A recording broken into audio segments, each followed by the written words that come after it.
Hello everybody, this is BladeCross EXE, and it's time for another Transformers unboxing. Today we have the Transformers Legacy Leader Class Galvatron. I picked this up when I was at Comic-Con High, and it's been a little over a week at the time of recording. This was one of the few things in the dealer's room that actually caught my eye. And I thought to myself, you know, I've never had a G1 style Galvatron, like any of the re-releases, you know, the original, any of the classics generations, etc. None of the re-releases or G1 inspired versions, so I figured, why not? I need someone to lead my Decepticon army. I do really like the box art, and I can already see that it comes with the Matrix of Leadership, you know, freshly stolen off Ultra Magnus' corpse, just like in the movie. So, let's go ahead and get to unboxing this thing. All right. It seems that unlike the Scourge figure, this one opens from this side instead of the other. So, let's go ahead and try to open the top and the side. Oh, didn't quite... Oh wait, no, that's not tape, that's just another flap.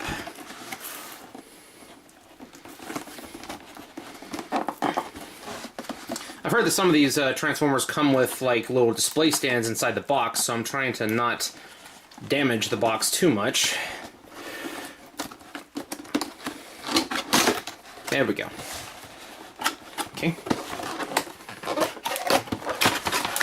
Alright, looks like Galvatron doesn't have one inside his box. Let's go ahead and lift this up. And like with most figures nowadays, he comes already in robot mode instead of in whatever vehicle mode he is. In his case, it's a space blaster cannon turret thing. Am I the only one who thinks he looks kind of chunky? Like his chest plate looks really broad. I'm not sure if that, like... I get he's commander class and he's supposed to be kind of beefy. I'll get another figure in here for size comparison in a sec, but I'm going to go ahead and cut him out of his restraints here real quick. Alright, that should be all the restraints in the back, so there we go, it just comes right out. Then he also came with a couple of extra guns here. I don't know what the direct reference here is, other than, is this the Decepticon ship? Like the one that Unicron gave him? Is that what this is? It's a blaster inspired by... do the two pieces connect together? This isn't from the Siege toy line where I heard they gave every character like 2 extra guns, and again, I haven't really had any of the G1 style Galvatron toys, so I don't know if there's a direct reference other than when you, like, it looks kind of like the ship that the Decepticons got from Unicron after they were recreated. You know, when Megatron became Galvatron, and the others became Cyclonus, Scourge, and the Sweeps. It does look like that. At least with the ring around the bottom. And put them together. I don't think that's exactly the Decepticon, you know, the new Decepticon warship, but looks like a big blast cannon of some kind. Kind of makes me think about a railgun, like the bullet would fire out of here. Just like you got the magnetic charge building up. Then, of course, we also saw the 2 big main accessories that we would want in a Galvatron figure. His big honking bright orange cannon. There we go. Get rid of that. Still in a translucent plastic, just like the original from the 80s. This one doesn't light up as far as I know. And of course, the Autobot Matrix of Leadership. I wonder if this, does it come off the peg? It looks like it does. It looks like it comes off the chain. Okay, nice, nice. So the question is it the same size as the one from Scourge? I forgot. Scourge is in truck mode. Give me a second to get him transformed, and then I'll see if it's the same size and if it'll fit in him as well. Okay, we have Scourge transformed now. Even if I didn't get his feet all the way separated, there we go. He stands, if he didn't have those big shoulder cannons, he would be a little bit shorter than Galvatron. And Galvatron's not even standing straight up, his legs are spread. Yeah, dude is stocky here. That actually kind of makes him a little bit intimidating.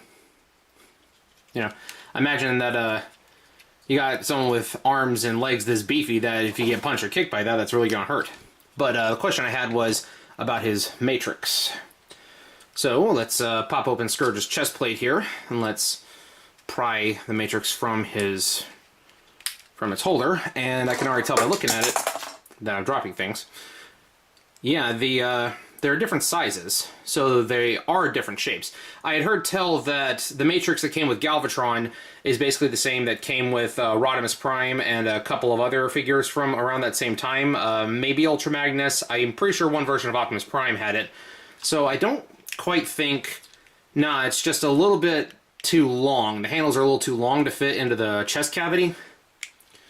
So, Scourge cannot inherit this Autobot Matrix of Leadership, though he could probably still hold it in his hands if we tried, but this review is not about Scourge, it is in fact about Galvatron. Or not review, but unboxing. And, yeah, we can steal Scourge's Matrix if we feel so inclined.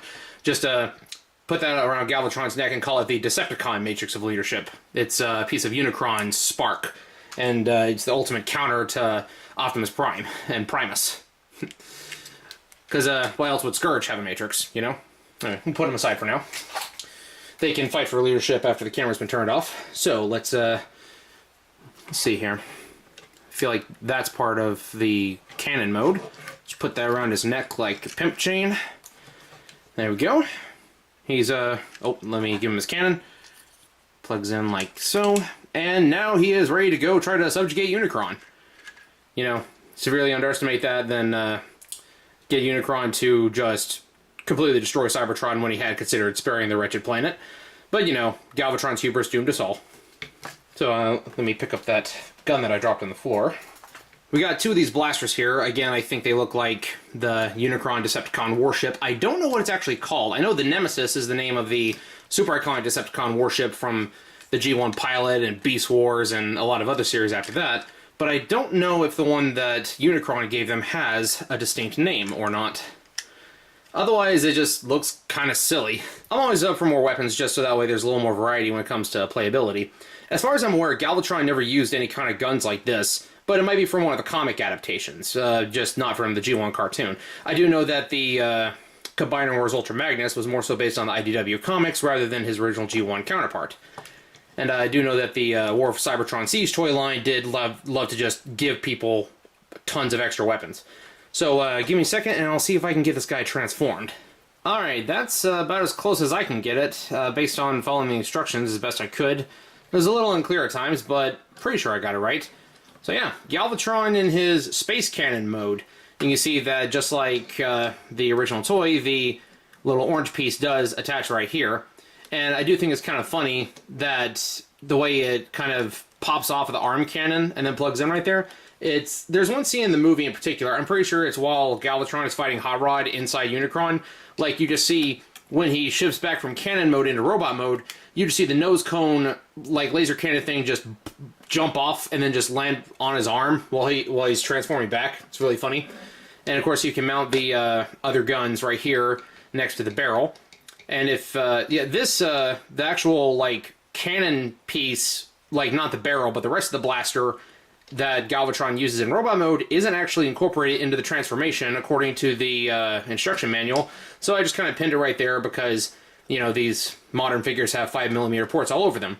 So one thing I should note is that whenever you do plug in the barrel, it makes them very front heavy. Like, yeah, see, he sets fine, but then you plug the barrel in, then all of a sudden, whoop, he's drooping. But, so now that he's in space cannon mode, you can incinerate any uppity seekers who think that they're worthy of being leader of the Decepticons. I don't have a Starscream, so this is the closest I got. You know, G2 Ramjet here. I do plan to do a review on this figure sooner or later, mostly just because the color scheme's kind of funny. So you blast him to scrap, and then you retake your rightful place as leader of the Decepticons, because anyone other than Galvatron or Megatron being leader is just bad comedy. And once you're done with that rampage, you can turn right around and you can just blast any Optimus Prime wannabe and then forcibly take the Matrix of Leadership from them. And just like in the movie, when Galvatron was fighting Hot Rod, you can still mount the Matrix on him in cannon mode. Like, it even shows that, like, on the box art and in the instructions. You know, you're going to want to take the barrel off before you do that, but yeah. So, I have a feeling this Galvatron figure is going to be a lot of fun to play with once I actually, you know, get the hang of transforming him back and forth properly. And like with Scourge, I do plan to do a full review of the figure after I've learned all the ins and outs. This is just meant to be a quick unboxing and a little demonstration. But yeah, that was it for the Transformers Legacy Galvatron, clearly G1 inspired, and honestly a great addition to my collection. I really love the color scheme, and I think he's going to fit right in with the Transformers that I've got recently. So thank you all so much for watching, and I hope you enjoyed. You all have a good rest of the day, and we'll see you next time. Peace out.